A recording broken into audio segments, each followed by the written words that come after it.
Oh, I'm sorry. Did I break your concentration? Somewhere between science and superstition.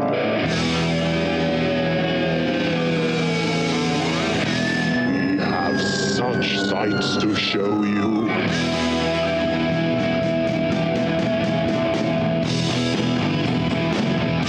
Strange Eons. Welcome to Strange Eons Radio. That's Eric Morgood over there. Howdy. That's Vanessa Williams over there.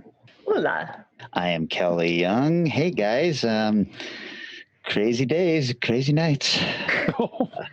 Yeah. Not the Kiss song. No.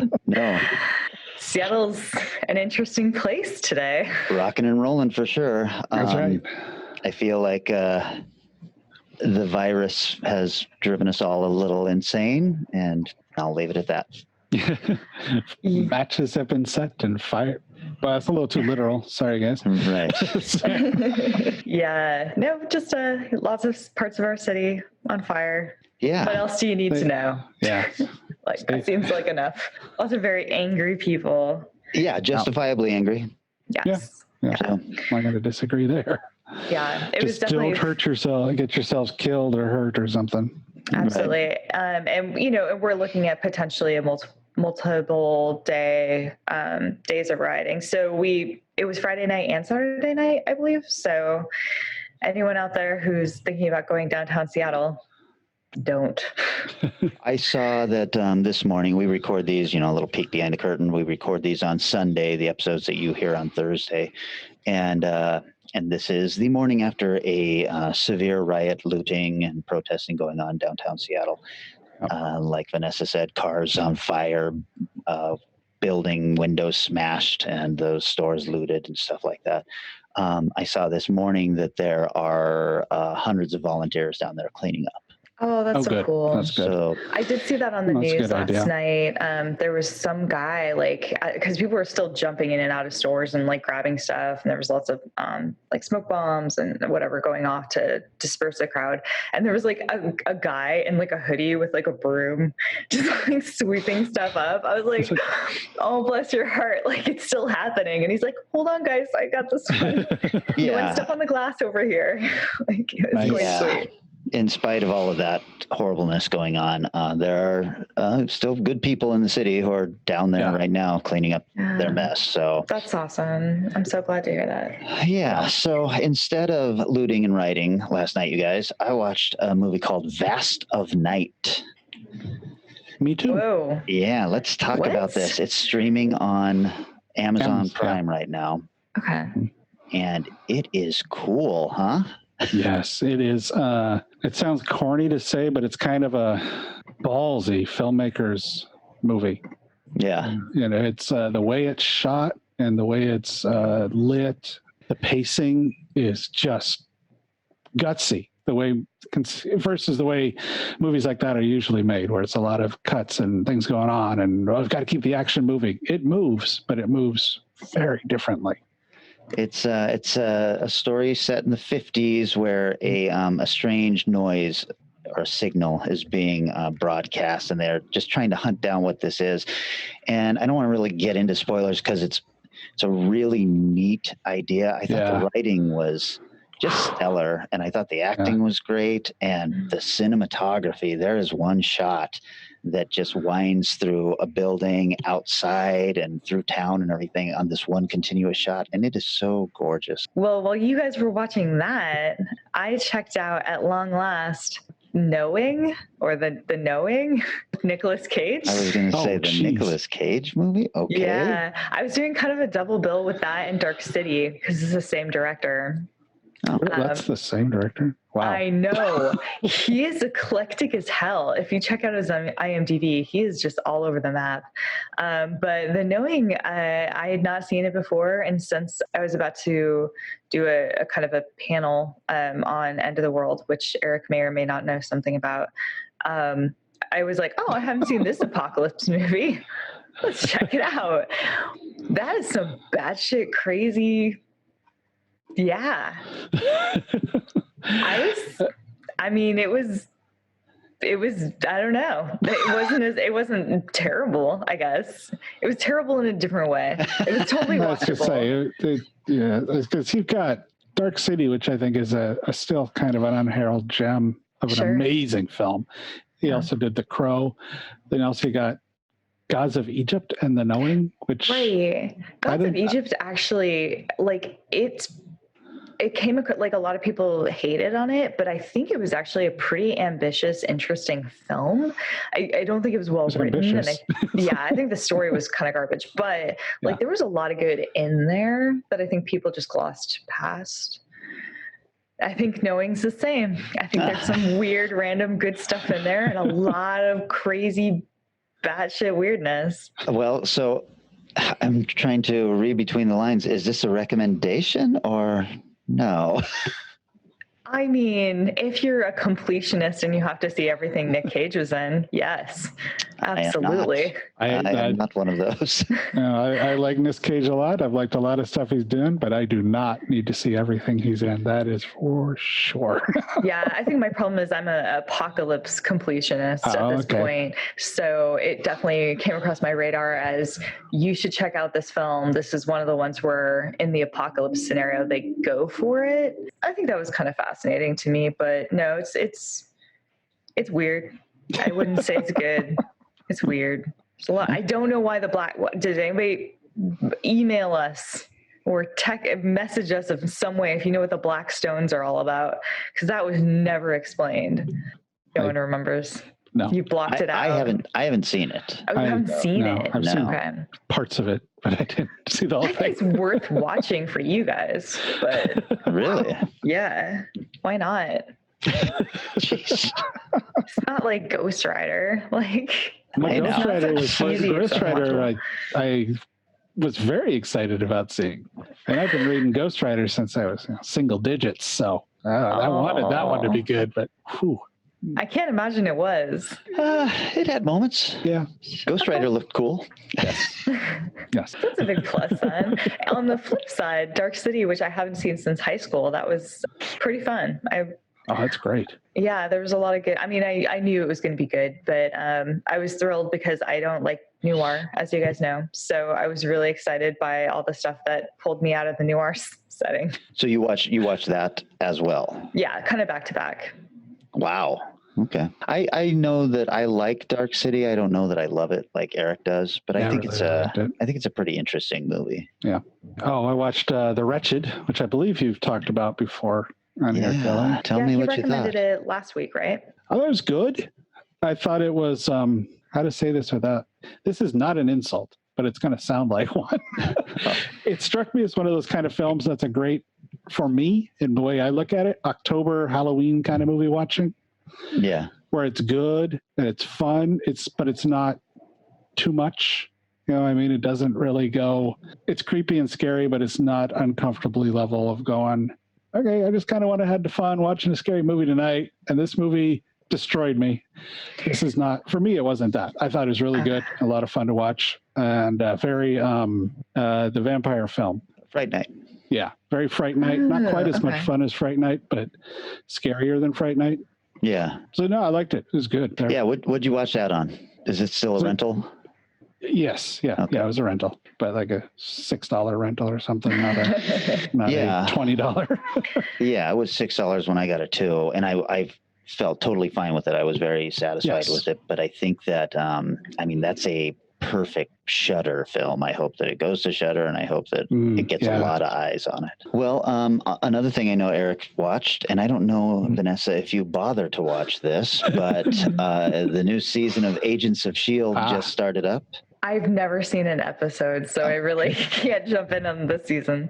This is a show that, I don't know, 2 seasons in, maybe even 3 seasons in, I was ready to ditch, and then it just got exceptionally good. Yeah. But its numbers just tanked. Nobody was watching it, and every season has been one of those where they're not quite sure it's coming back, and then it always does. And this is for sure the last season. And it started off just beautifully, in my opinion. Yeah, I did stop watching it near the end of the first season. I think you or some other people came back and said, go back in it. get into the third season. It's like, and it was well worth it. But this first episode looks like they're really going for it. It's Yeah. like, let's do a huge giant story to end this series with, and it's looking good. Yeah, and the entire show, it's kind of like it's almost like the serious version of the DC time traveling show that Legends of Tomorrow or whatever. Yes. Oh. Because there is just a ton of time traveling going on in this show now. Yeah. I did wonder because is it starring the chick who ends up with Captain America? Sorry, I'm like, is it Peggy or whatever? Yeah, no, but Okay. but there is kind of a hint that we might get into that. It's that time period. Yeah, it's that time period, and of course she was one of the founders of S.H.I.E.L.D. in that time period. So it'd be interesting to see if she pops back up. It's one of those shows that I thought this new episode was so good that it made me angry that this was the last season. For me, the ultimate example of a show going out on its best season when it shouldn't have was Angel. That fifth season of Angel sure. was so good. Right. Yeah. I made it through all the story with this stupid kid, and you're going to leave me and the show on this awesome new lawyer thing with Spike joining in and everything fun happening. All right, fine. Yeah, that show did get ridiculously good as opposed to like Buffy, where I just wanted to die after like partway into season 5. I was like, could we please stop? This is so Really? awful. No, I liked all of Buffy. I liked 5, It 6. was good. I even liked It was just 7. depressing. Well, okay, Like, yeah. It just makes you want to slit your wrists every episode a little bit deeper, you know? Yes. Of course, I also watched it post broadcast. Oh, So I was watching it it at the time. on DVDs. Right. So, You I could, didn't like, have to be depressed flip for a through it. week and then have another show that's kind of depressing. Yeah, Geez. it was like 3 years of having to be depressed. It's going to get better. Her life is going to turn around any minute now. Why is she working at a burger joint? Someone explain this to me. She can do anything. Why isn't she just like a moving truck lifter? I don't know. She could do anything. Moving truck lifter. There's got to be something other than flipping burgers if you have that kind of power. I'm glad Agents of S.H.I.E.L.D. is good. Right. Well, we're staying topical. So That's right. what else? What else have you been watching? Well, I checked out what's it called? This Wandering Earth. Have you guys seen this? Yes, on Netflix. Yeah, on Netflix. So it was like the #1 and like highest grossing film in China last year. It was like a big hit, super insane. It's like anime meets Armageddon. But like The Day After Tomorrow, because it's so high Noah's energy. Yeah, it's just nuts. So like the world is gonna end, so they build a spaceship to push Earth to a better place so that it doesn't die. It's bonkers. It's bonkers, but it was fun. I had a good time. I couldn't finish it. Neither did I. Really? Yeah, I made it about halfway, maybe. Yeah, I thought it was bonkers, but in an incredibly boring way, and I was just like, I'm done with this. Yeah, I think I was willing to look past that because every time they showed like some destructive thing, I got very excited again. I was like, yes, Jupiter's sucking it in. I really liked the visuals. I thought they did an exceptionally good job with the CGI. There was a lot of it, and it was so fantastical that it isn't believable. But yeah, it was tough. The characters, like, you skip time pretty significantly, and some of the characters are like killed without really being properly introduced and stuff. So you're like, wait, who died? Like, what's going on? Do I care? Okay, we're gonna go light something up again. Great, like light that on fire. Sounds good. But it was enough to keep me entertained. So I can see why it was the highest grossing film. They went big, and there's so many production company titles just at the front. There was like freaking 20 or 30 titles in there. Sorry, no. Well, that's what I saw. So not everyone can just watch pure gold every week. Jeez. Offensive. Eric, anything else? Oh, well, I did watch one that's related to our thing that I didn't go with from '89, Johnny Handsome. Oh. And? Walter Hill, director, one of our favorites around here with the Warriors and Southern Comfort and all those damn good shows. It was good, but it was Walter Hill chose a very different style from what he usually does, which sometimes even borders on cartoony levels of story development and action. This was not that film. This was very much a noir film. It was he even wanted to shoot it in black and white, which I think would have worked for this movie. Those of you who don't know, the basic storyline is Mickey Rourke plays a disfigured man, kind of looks like kind of elephant. I forgot the name of the name, but like the Elephant Man has that kind of a look, and goes through some kind of a wild surgery that makes him look like, you know, Mickey Rourke in his highlights, his heydays of, "Hi, I'm a Greek god. How are you doing?" Overall, it was pretty good. The acting was actually excellent. It had, good God, who was in this? Things like Mickey Rourke, obviously, Ellen Barkin, Elizabeth McGovern, Morgan Freeman, Forrest Whitaker, and Lance Henriksen, of course. And they all did great. It's just to bring back a term from the past, deliberately paced film. But it's worth seeing. It's on Netflix, I think. It's pretty easy to find. I remember seeing that when it came out and being underwhelmed. What year is it from? 89. Oh, okay. Gotcha. Walter Hill likes these kind of stories where, I mean, that whole thing of plastic surgery and becoming somebody completely different is as tropey as it gets for noir stuff. And then he went back to that with, I can't remember the name, but I think it was Walter Hill's last film just like a year or two ago. Really?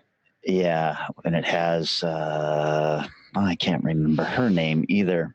She was the gal from Girl Fight. Eric, I know you're not a huge fan of her. She's not the best actress. If she's in, I know what you mean. If she's in the right role, I think she's really good. If she tries to stretch, I'm like, never mind. Is it called The Assignment, maybe? I think that's what it is, yes. And it's a very similar storyline. Michelle Rodriguez. Thank you. Oh, sure. I'm not a huge Michelle Rodriguez fan. I think she plays a really good certain type of character. I think she's really good at that. But yeah, outside of that. Yes, it's not, I'm not recommending it. Oh, okay. By the way, it's not a good film. Go watch The Warriors. Yes.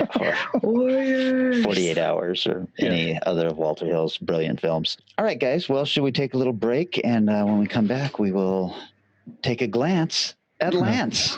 Oh. I hope you just thought that up and didn't work on that for like a day. Shut up. We'll be right back.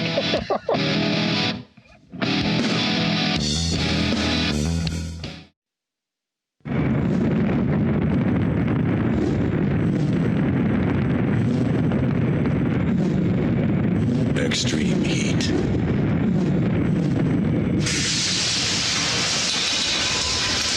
Followed by extreme cold.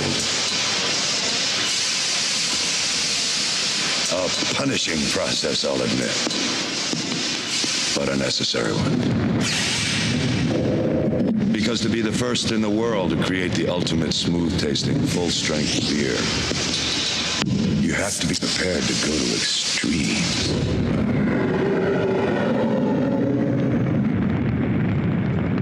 Is that wrong?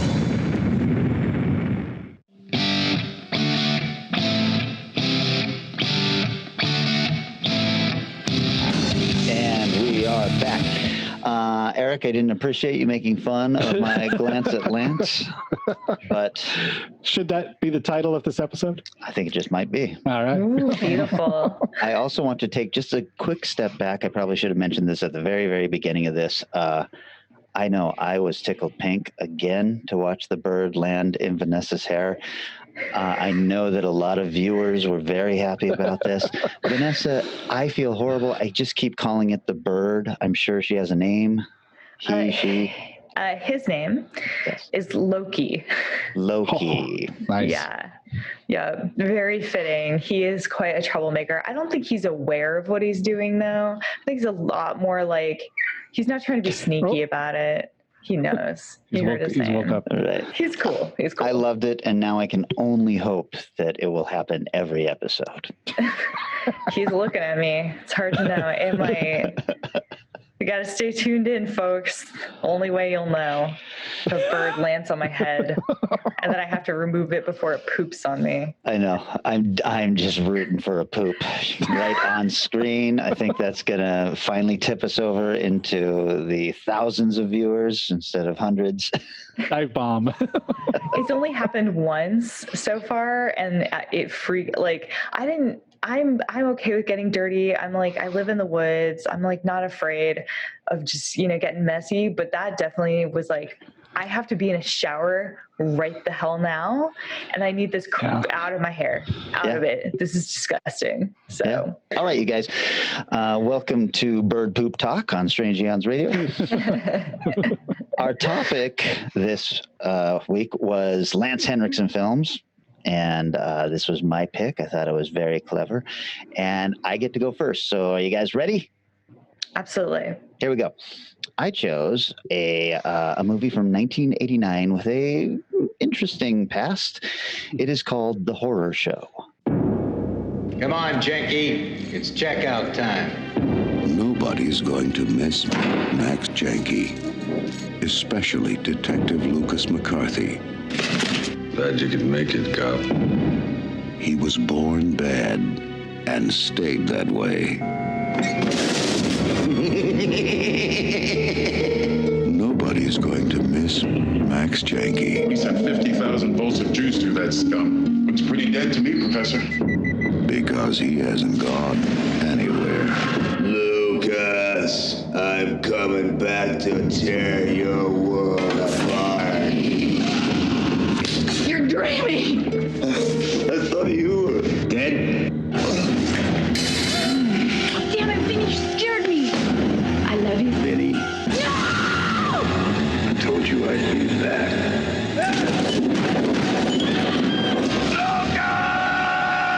If you thought Freddy was a howl, Funny thing happened to me on the way to the studio today. and Jason was a scream, I got a present for you. wait till you meet Max. Not even close. He's a cut above the rest. The Horror Show.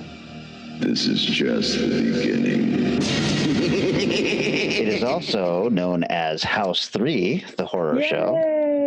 And we can get into all of that stuff when we start talking about it. I could find no budget or box office numbers for this. Audience for Rotten Tomatoes has it at 26%. I want you guys to guess what the critics have The Horror Show at. Ooh, 43%. Okay. I'll go the other way with 16. 0%. 0.0. What? They Does that just mean love nobody it. saw it? What is No, it? that means that the critics who saw it, not one of them gave it even a passing grade. Wow. They all Ouch. hated it. I mean, when your audience, which is going to be full of Lance Henriksen fans, only gives it 26%, you know that this is... It's rough. Now, I'll say this. I enjoyed this movie thoroughly. So Cool. it stars, well, let's see. It is produced by Sean S. Cunningham. And you guys know that name from the Friday the 13th movies, but you would also know him from the House movies. And this was one of those ones, Vanessa, we were talking last week about this movie.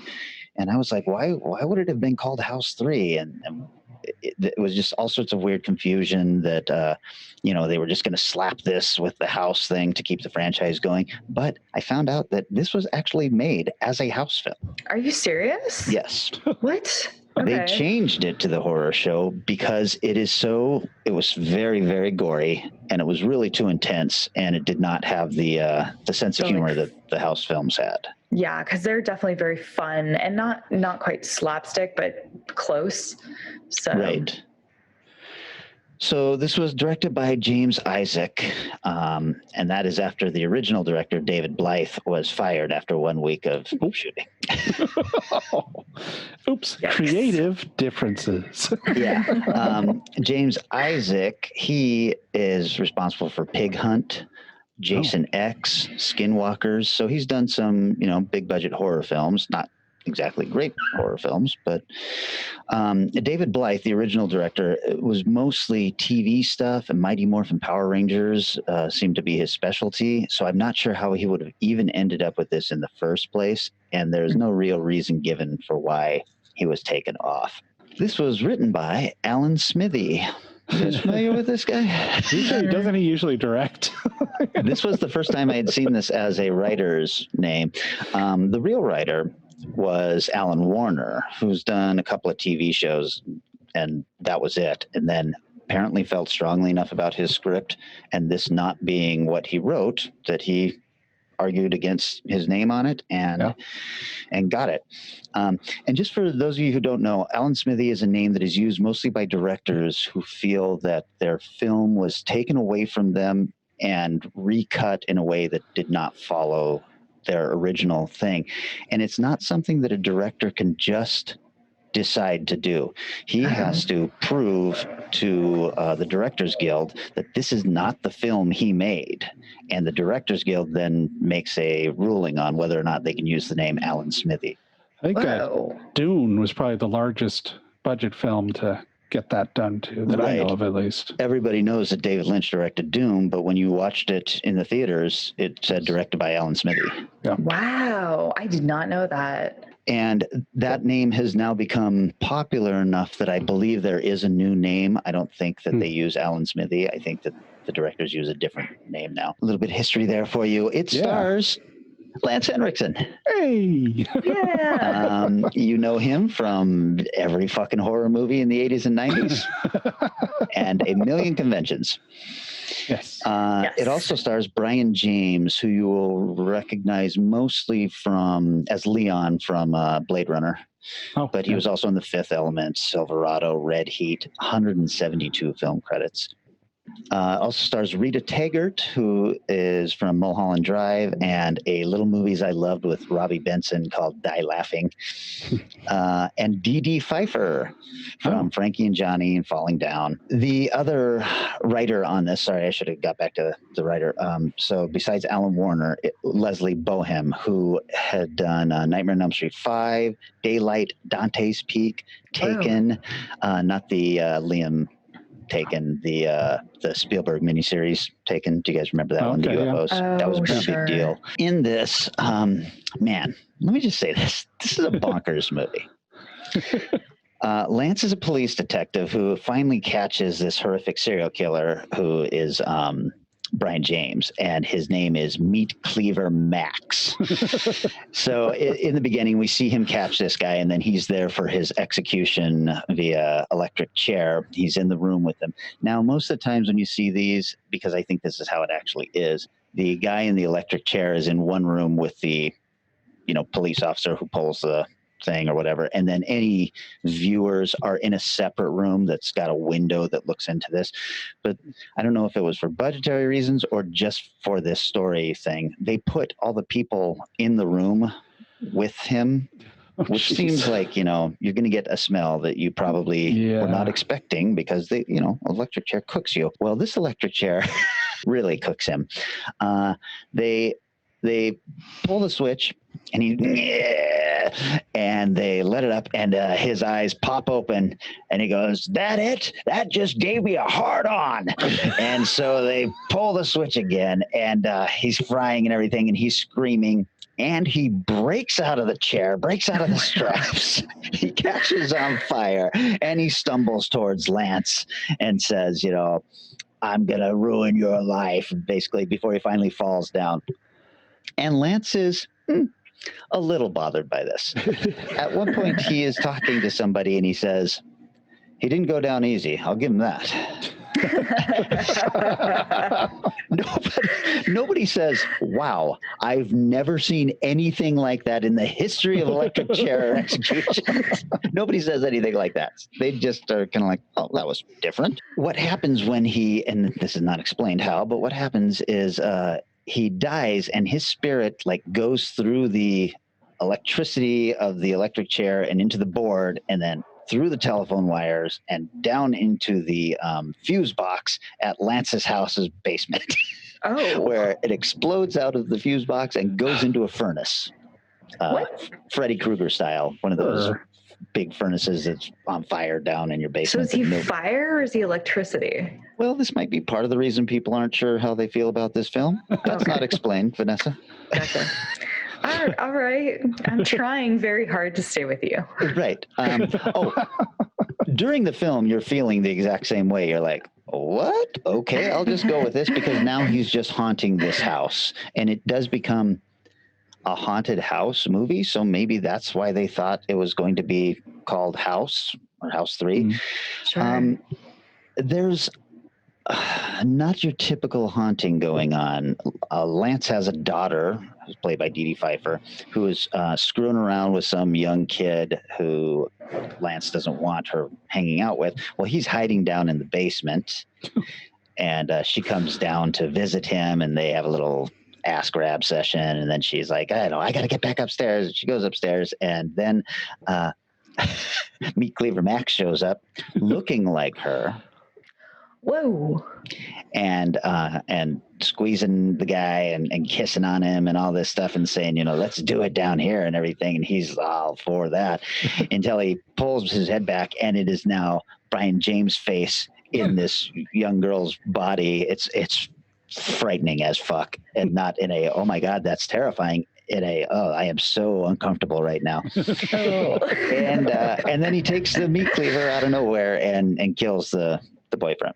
He just proceeds to kind of make Lance's life horrible. The daughter is looking for her boyfriend and can't find him. Lance and his wife are out for dinner, and there's weird shit going on here. Lance has got all these flashback memories to when he did finally catch Meat Cleaver Max and the little girl whose head he chopped off in front of him. And in front of us, we get to see this lovely bit of gore, and throws the head at Lance, who catches the head and has to look at this 10-year-old girl's severed head in his hands. It is fucking crazy. There's also a parapsychologist who shows up and tries to explain to Lance that, yes, you killed Meat Cleaver Max, but you have to destroy his spirit as well. And that all gets believed very easily, which is one of those things where you're like, really? Kind of went along with this one pretty easily, but it's never uninteresting. It's never really good either, but it's never something that you're like, I'm going to stop watching this. So I guess it's compelling enough to keep watching. I'm not going to get into the spoilers of the movie, but you can pretty much guess how it's going to go. It's very much a Nightmare on Elm Street ripoff. There's a lot of bizarre dream imagery going on here, nightmare stuff. Fairly predictable, but it is surprisingly gory. Although none of it really makes any sense. I'll get into that. Like I said, the original director was David Blythe, and he was replaced only a week into shooting.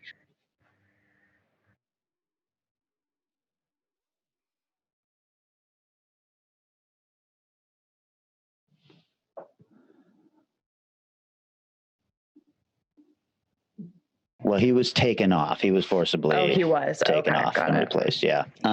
Okay. So it was originally intended as a house sequel, but it was deemed too intense. MGM hoped it could be turned into a new franchise, and that's why they decided to call it The Horror Show. And they were hoping that Meat Cleaver Max would be a new Freddy Krueger. Obviously, that did not happen. Brian James, who's been in 172 movies, Blade Runner, Silverado, Red Heat, Fifth Element, he has said that this role is his favorite role. What? Yes. I just named off 4 amazing movies that he has been in. Wow.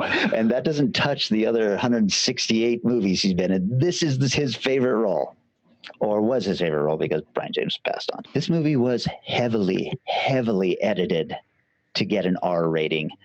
Because the gore was so intense that it was given an X rating. Whoa. Yeah. What year again? 89. Jeez. Wow. Yeah.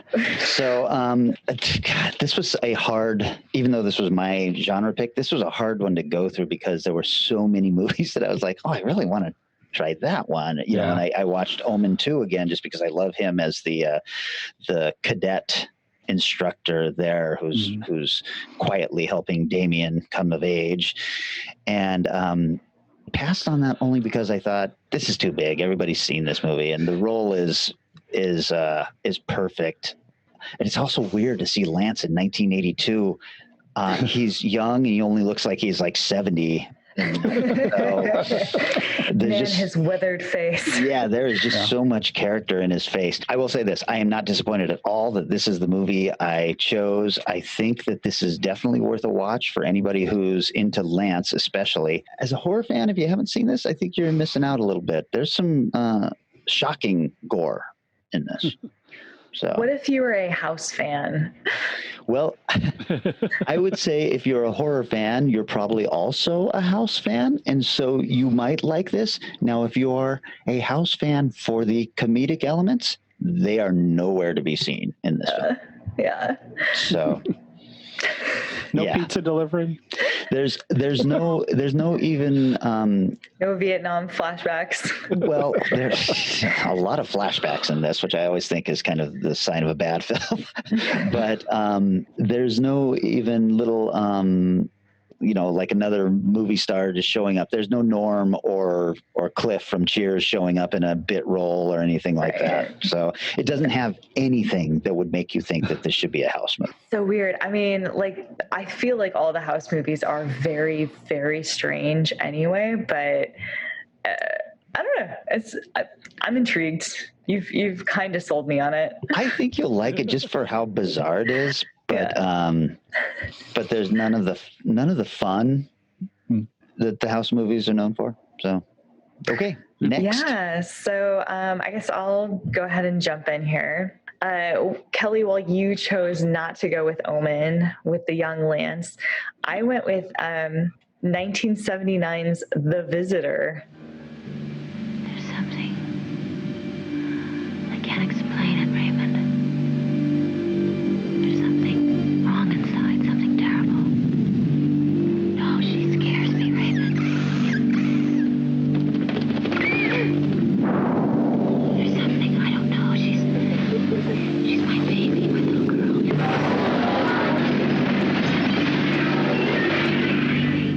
It's not her fault. Her name is Katie Collins. She'll be 8 years old.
Which has a very young Lance, very young Lance. I actually also debated quite a few different titles and just kept going back and forth. I came very close to doing Powder. Oh, wow. I forgot about that. That could have been a fun one to talk about. Yeah, that was one that I saw when I was coming of age, I guess, and thought it was brilliant. That does not help the discussion. No. And I rewatched the trailer and I was like, I don't think I can do this right now. So decided to go ahead and go with The Visitor, which I haven't seen in a couple years, but I'll get more into the details of it in a second here. The Visitor, you might know also as Stridulum, which is the Italian title. It was made in 1979 by producer Ovidio G. Asonides. Eric, help her out with that one. Nailed it. Thanks, see, got it. And director / bodybuilder Michael J. Paradise, whose name is actually Oh my gosh. That's not his given name? No, his actual name is Giulio Paradisi, which I think is a cool name, but whatever.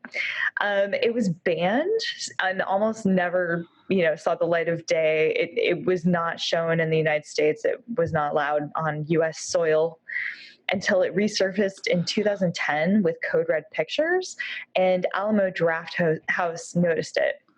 So Alamo Nice. Remastered it, got a bunch of cool behind the scenes crap, which I have not seen, which I want to see after this, and then redistributed it in 2014, where it got a kind of theater run after that.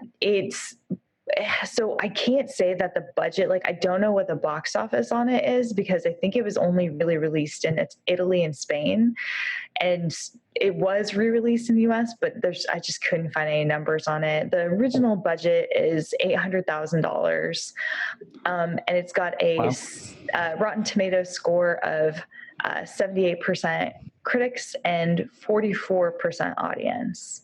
So critics think higher of it than the common Joe, I guess. Is this the poster that has the eyeball on it? Yes. And okay. There's a bird or clouds. Yeah. Yeah. I don't know if I've seen this. I can't wait to hear what you've thought of it.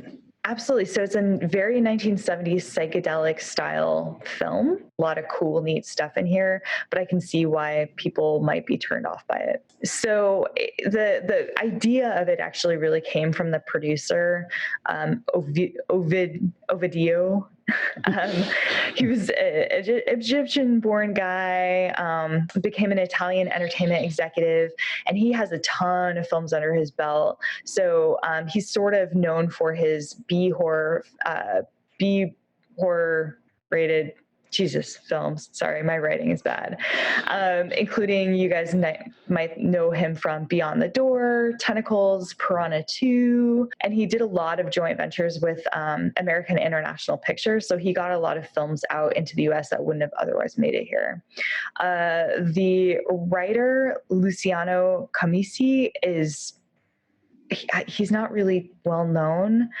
He's sold 12 scripts, and he did some 70s and 80s TV writing. So he did some Silk Stockings and Walker, Texas Ranger. He's mostly known for his global brand commercials.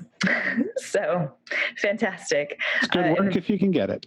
Absolutely. And then Robert Mundy is the other writer on this, and he's done pretty much nothing except for Rough Magic and Chattanooga Choo Choo. I don't know what that is. I don't think I'm going to see it. And the director is, I need to know more about this guy. I could not find very much on him, but I'm fascinated, which is again why I want to watch the behind the scenes on this, because director / bodybuilder, first of all, changing his name from Paradisi to Paradiso or Paradise is what? And he's only got 4 films under his belt. Visitor was the third of 4. So very strange. But the cast is kind of unreal. We've got John Huston as Jerzy Kulsowicz. He's kind of the Obi-Wan Kenobi in this film. If you haven't heard of John Huston, I don't know what to tell you. He's a 10-time Oscar-nominated Hollywood titan. Yeah. Just look him up. Yeah. Shelley Winters is in it. She plays this kind of maid role who jumps in. I talked about her previously for Poseidon Adventure. Mm-hmm. Joanne Nail plays Barbara Collins. She's the lead in this. She is beautiful. She's beautiful and I think very talented and watchable, but she's done very few things, mostly really small TV roles. She was in a total of 22 things, which is just a crime because this woman's gorgeous. We have Paige Connor as creepy little girl, Katie Hollis. She did 6 things in total and stopped in 89, somewhere in her teenage years. And then the big role in the biggest, well, not biggest name for sure, but another big name in this is Franco Nero, who has done 237 things, including John Wick, Django Unchained, Die Hard 2. He was discovered by John Huston, so I'm wondering if that's why he was in this. He plays this kind of Christ figure in this film. He went uncredited in this film, so I don't know if he was just not big enough yet or if he was very ashamed of looking like Christ in a movie. Like I said, there's a lot of behind the scenes stuff that I just need to know more about. Plus a couple of people who grace the screen, including Mel Ferrer, Glenn Ford, Sam Peckinpah, and then you've got Steve Summers and Neil Boritz, which are 2 local Atlanta radio hosts who make it in, and Kareem Abdul-Jabbar. And yeah, the reason being that this is filmed in location in Atlanta. So they managed to rope in a couple of very strange extra people. The plot. All right. Okay. Good luck. It's really hard to explain this movie. Like, for example, you start off with John Huston, like in a desert. This is just the opening scene, right? He's staring off into the sky, which is basically like lava lamp oil fluid. It's either like milk in oil, that effect where you color it and put it in and watch it spread out, or it's a lava lamp like thing going on, but that's the clouds.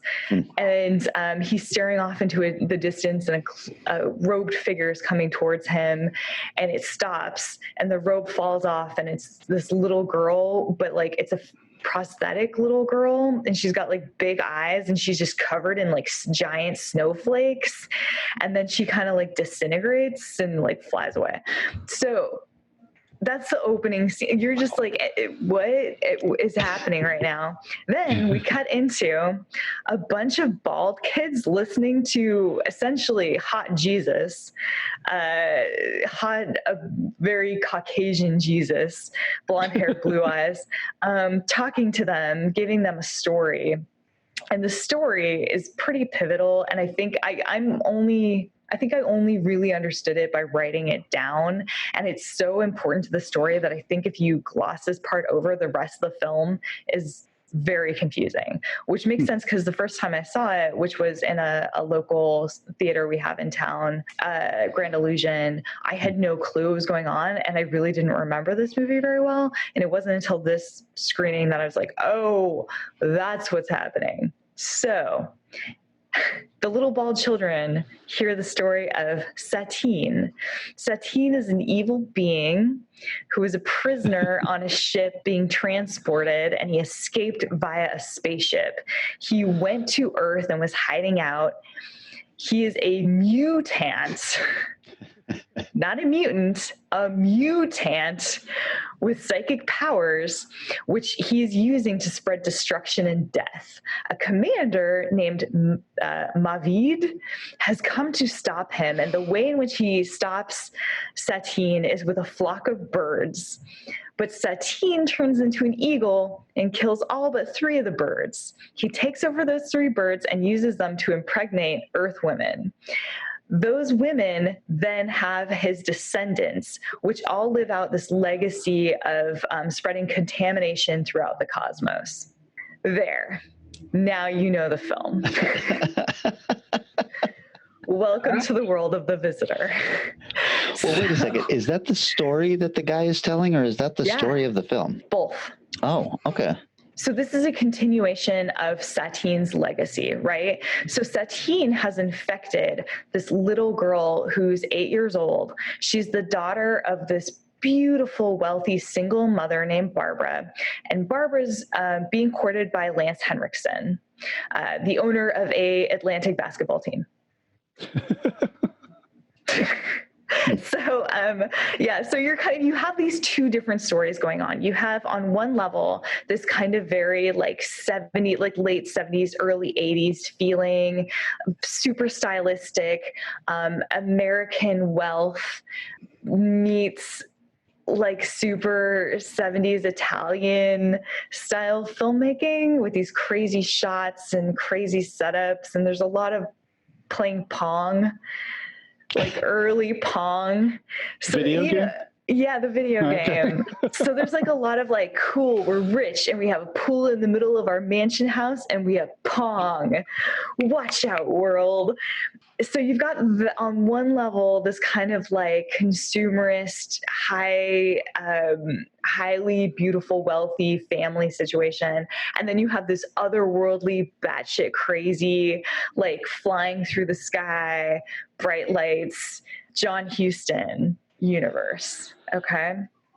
So I won't go too far into the plot because there's a lot going on, but just on a very basic level, what you really need to know is Lance Henriksen is a young dude trying to court a beautiful woman. The beautiful woman has this crazy, freaky little girl who she says right up front kind of scares her.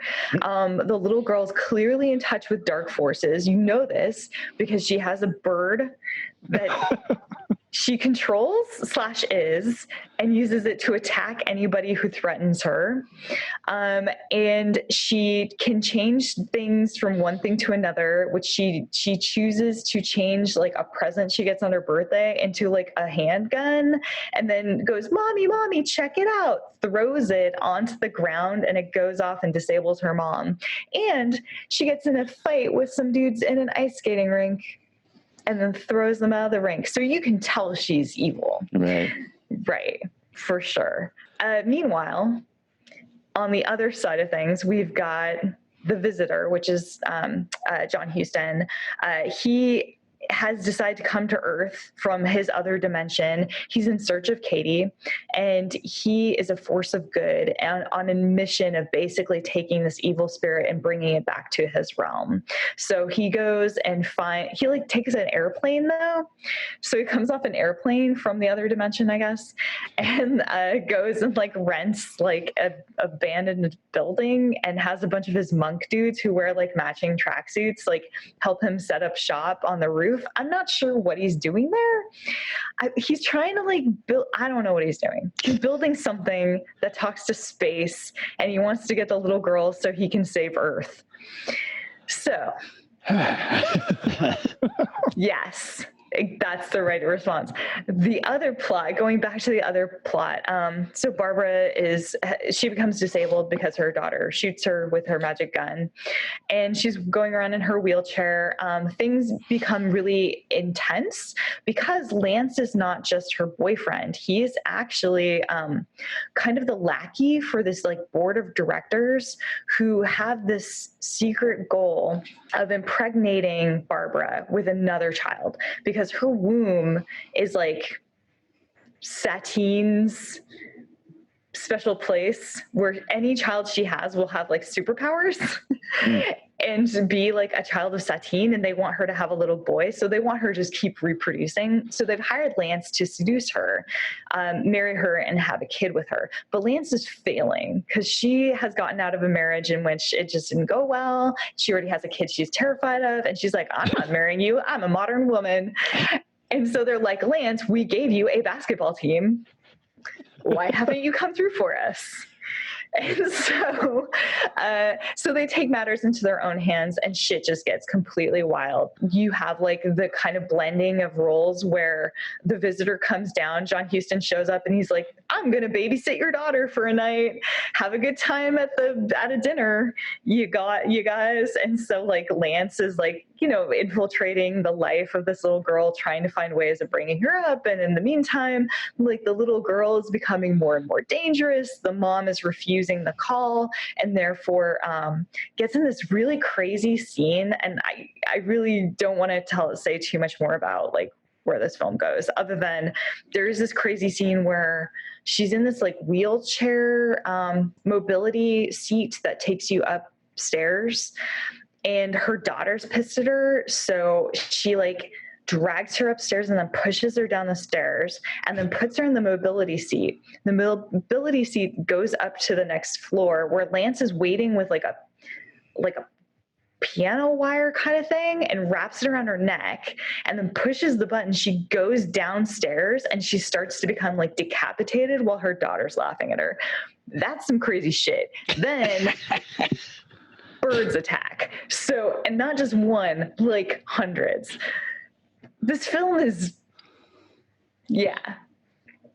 I highly recommend checking out this film because it's fucking crazy.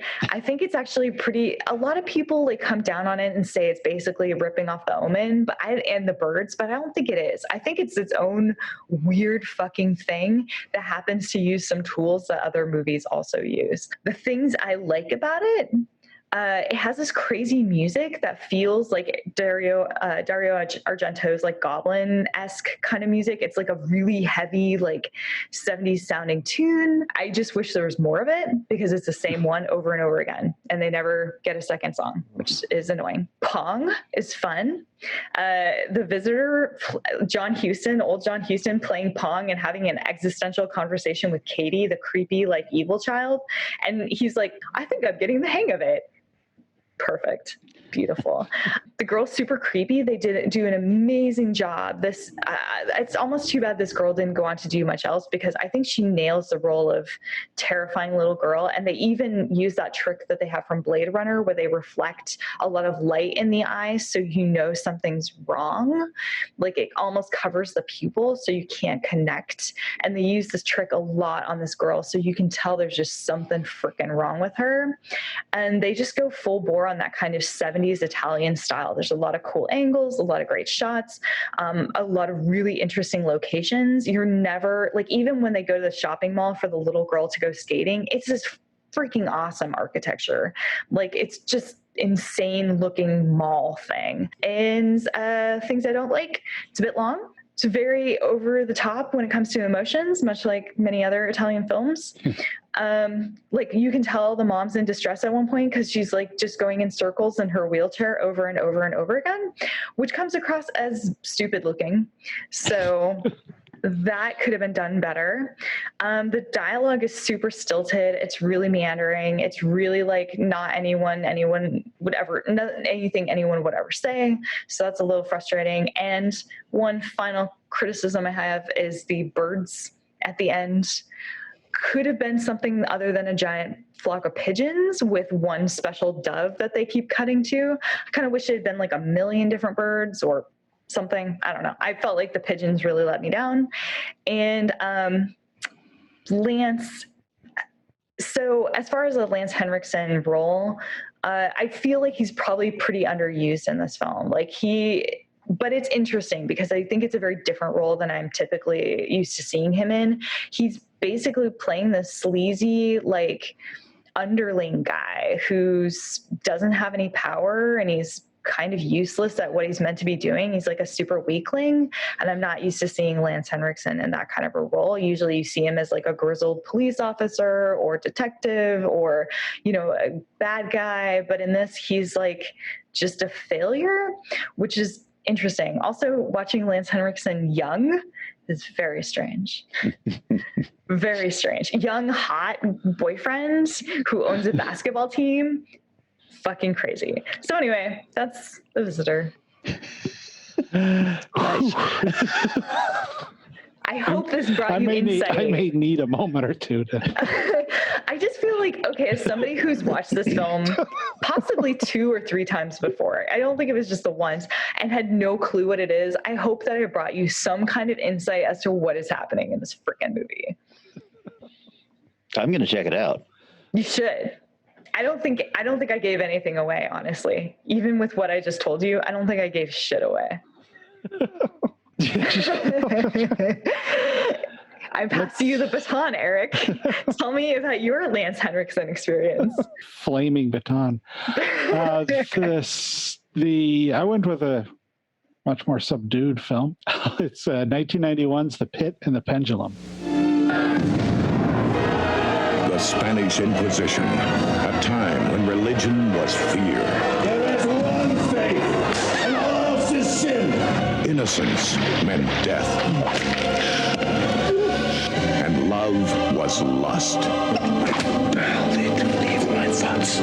The master of this madness was Chief Inquisitor Torquemada. Some souls have turned so far from God that pain is the only way to call them back. She was an angel of light. Have mercy! Who would tear his world of torture apart. In Christ's name, I beg you. Have mercy. Arrest her. Maria is like an angel. Satan was an angel. Take me into the castle. And direct me to the dungeon where they keep the Illuminati of being witches. Love me. Let down where he dies.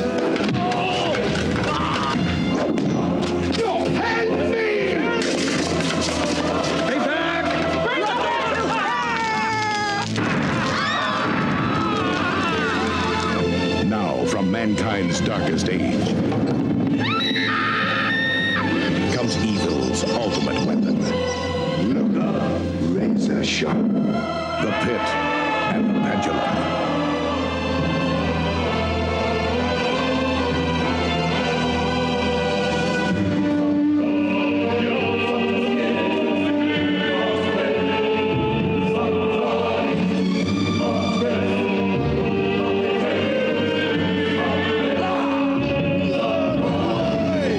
Stuart Gordon, the director of Reanimator, and Edgar Allan Poe, author of The Raven, create a new vision of classic terror, The Pit and the Pendulum, starring Lance Henriksen from Aliens and Near Dark, Jeffrey Combs of Reanimator, and the Devil's Oliver Reed. The Pit and the Pendulum. It's a slice of history. This one's easily available on Tubi or Amazon, all over the place. Rotten Tomatoes is interesting. The critics have it at 56. The audience is at 39, which is strange because it feels like a movie that should be reversed as far as that goes. The budget is $2 million. I don't think it had much of a release because its box office was $3,331. Ouch. So I'm guessing it did like a New York or LA screening, and that was about it. Because this was a, what's his name? Charles Band. Directed by the wonderful, recently leaving us, Stuart Gordon, who, if you're not sure who he is, I'm surprised. But Reanimator and his underrated King of the Ants, he directed. The writer, Edgar Allan Poe. Whoa. Oh, well, Sorta. yeah, of course. By way of Dennis Paoli. Sounds bad, but it looks right. Dennis Paoli, Why? that's right. That's Stuart Gordon's go-to writer. Yeah, yep. Yeah, he's written a whole lot of his stuff. Reanimator, Dagon, in addition, Body Snatchers, which wasn't Gordon, but stars. Hey, he's the full star of this one. Lance Henriksen is the star of the film. Yay. He's the bad guy, but he's the main character in the movie. Does he play the pendulum? No. Sorry, I've read the story. I've never seen the movie, so I'm curious. No, per usual with the Pit and the Pendulum movies, the pendulum is not necessarily a central part of the story. It shows up for a few scenes.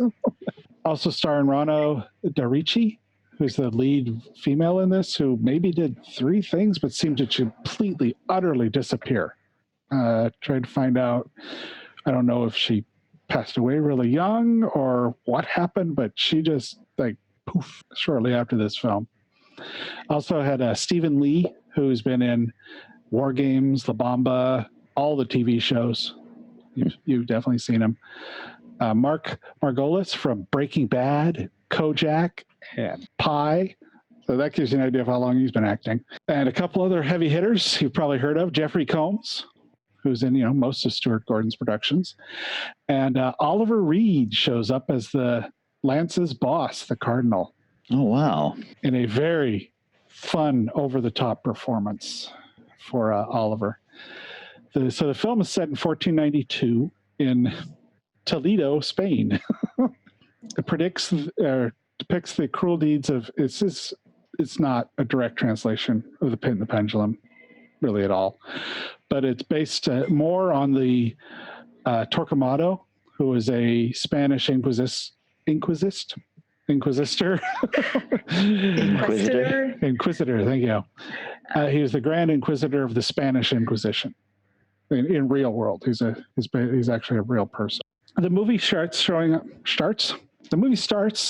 with a subtle example of how intense Takamata is about enforcing his sin when he unearths a corpse that is completely deteriorated down to a skeleton and gives it 20 lashes, and then grinds the bones up and makes an hourglass out of them. It's like, all right. Guess if he didn't get punished enough in life, he'll make sure it keeps going. The storyline is kicked off by a young couple who are trying to sell bread to survive and get caught up in a execution being run by Takemoto, and she loses it and jumps in and gets in the way of the whipping of a little boy. So the film is not friendly. Lance's character seems to take an interest in the young lady. I wonder how that could happen. And is Lance playing Takamata? Takemoto, yeah, he plays the Inquisitor. Okay. So he's evil in this film. This is one of his darkest roles, I think. He is just nasty. And he has her taken into custody because, of course, she must be a witch if she got in the way of whipping kids. This where the movie gets fairly dark. The scene of investigating her for signs of being a witch is uncomfortable, to say the least. Providing a bit of levity to that scene you really get to learn Lance's strange haircut for this, which is he has a little tiny tuft of hair here, and then the usual monk kind of thing. The rest, it's choice, man. Maybe I'll try to give that one a shot. But Takemoto was not. I'm almost making it sound Japanese now. And it's Takamata. Takamata, thank you. I keep adjusting it as I keep saying it. He was very much into the self-torture, the idea of suffering for Christ. So he wore a belt of nails, which Lance has, and has a guy whip him because of the lustful thoughts he was having about the woman. So it's the basic story then is them going back and forth, her trying to escape, him trying to convince her. It has one of my... both of you guys are like eyes crawling problems. One of mine is cutting off a person's tongue. Really bothers me. So there's a scene of that where she's figured out what he's up to and has her tongue cut off. The husband this whole time has also been captured and is being tortured, but he becomes the pendulum person in the scene for the pit and the pendulum, where he's in a pit and there's a pendulum. So it starts going back and forth. It's a very strange scene in some ways because there's all this art on the wall that looks like an 80s metal album cover, not period at all. Really oddly strange colors with skulls and just it looks cool, but boy, this does not fit. Very, very almost cartoon modern looking. The lady is the original hero is kept prisoner with a witch. And of course, when Lance needs to blame somebody, she's the one that's cursing the woman. So he has her burned at the stake. In a very interesting scene, on the way to bringing her to the stake, they stop next to a gunpowder barrel. So the old witch lady starts swallowing gunpowder. Oh my God. So when she goes to the stake, she really goes. But it's actually a really neat scene because she, of course, uses it as a way of, she knows what's going to happen, so she calls curses down upon them, and that's kind of the way the story is. It's not a big involving story. There's no birds. There's no spaceships from planes from other dimensions. It's a very straightforward, casual movie. It has an interesting ending. I'll just leave it at that. It's just a good movie. It's well done. It's Stuart Gordon, so the pacing's good. The look is good. It's well shot. It's disturbing when you realize that he's loosely based on a real person, and some of the stuff Lance is involved with was really done to people. So that makes it a little more uncomfortable. He is dark as hell in this film. He's probably about as intense as an actor as Lance is generally. This is about as intense as I've seen him in any of the films I've watched him in. He is just all the time. And he played it method. It was a 3-week shoot, and he did not leave character for 3 weeks. So the cast and the crew were not particularly fond of him for I this can film. imagine. Yeah. Stuart Gordon and him clashed viciously, apparently. They did not get along for most of the shoot until Stuart Gordon finally just said, you do what you're going to do, and I'll work around it. And apparently by the end of the film, they were fine with each other and were made peace with all the problems that they'd had in the shooting. But for a 3-week shoot, I guess it got pretty intense between the two of them. He played it method, so he stayed in character. Does that mean that every time he had to be picked up by a car, he was like, what is this iron carriage? It sounds like it, actually, yes. What a fucking Or like goes up to Kathy and is like, take this swill away from me. I don't want Skittles. He ate nothing but bread and water during filming. He dove deep in the history of the Inquisition and the real life story of the guy who was playing. It says he did remain character between filming, scaring the crap out of the crew. Why would you only have bread and water though? Because if he was surely that dude would have had like sausage or something. No, it sounds like he was more of a true believer in that you put aside worldly goods and live as minimalist as you could. Okay. So, he was crazy. In the movie, it's kind of portrayed that the Pope, and I shit you not, the name of the Pope during his time period was Pope Innocent. Yeah. And who oversaw most of the Inquisition. It's like, hey, you ain't innocent. But in the movie, the Pope's portrayed as being disapproving of what's going on. In reality, the Pope thought he was, say it again? Takamata was his man and was behind what he was doing with the Inquisition.